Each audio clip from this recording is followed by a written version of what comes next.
Agamon Hula, Israel. Climate change is turning Israel into a permanent wintering ground for some of the 500 million migrating birds that used to stop over briefly before flying onto the warm plains of Africa. Israeli experts say the birds now prefer to stay longer in cooler areas rather than cross into Africa, where encroaching deserts and frequent droughts have made food more scarce. Be the first to know. Join our Facebook page.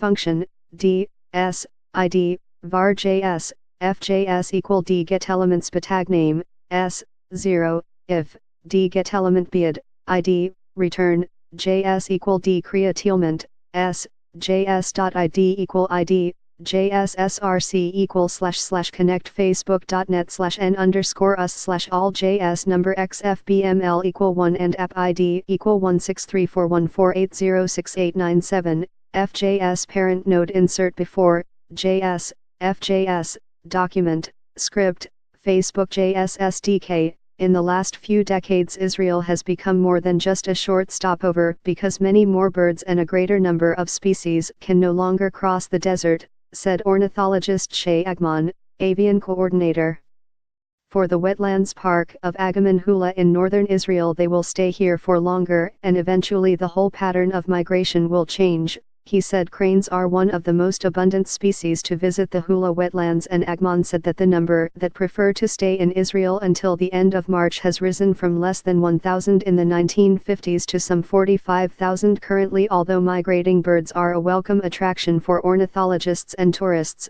their hunger for food from crop fields makes them a menace to farmers. Workers at the lush Hula Reserve, which lies in the Syrian-African Rift Valley, have lured the birds from surrounding fields by feeding them at the wetlands site and offering them a far more comfortable existence. It's harder for the birds to cross a much larger desert, and they just cannot do it.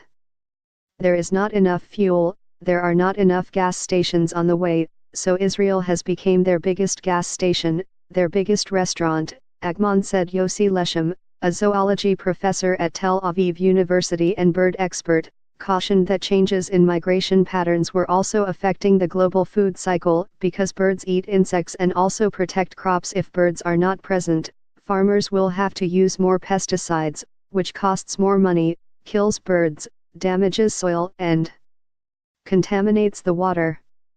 If one part of the environment is affected, the others collapse in a domino effect.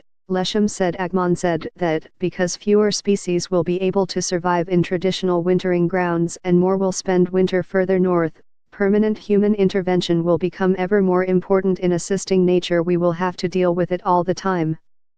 We will be in charge of the health and wellness of every species around us, he said. Share on Facebook, share on Twitter, tags Nature Climate Israel, Nature Climate Change, bird watching.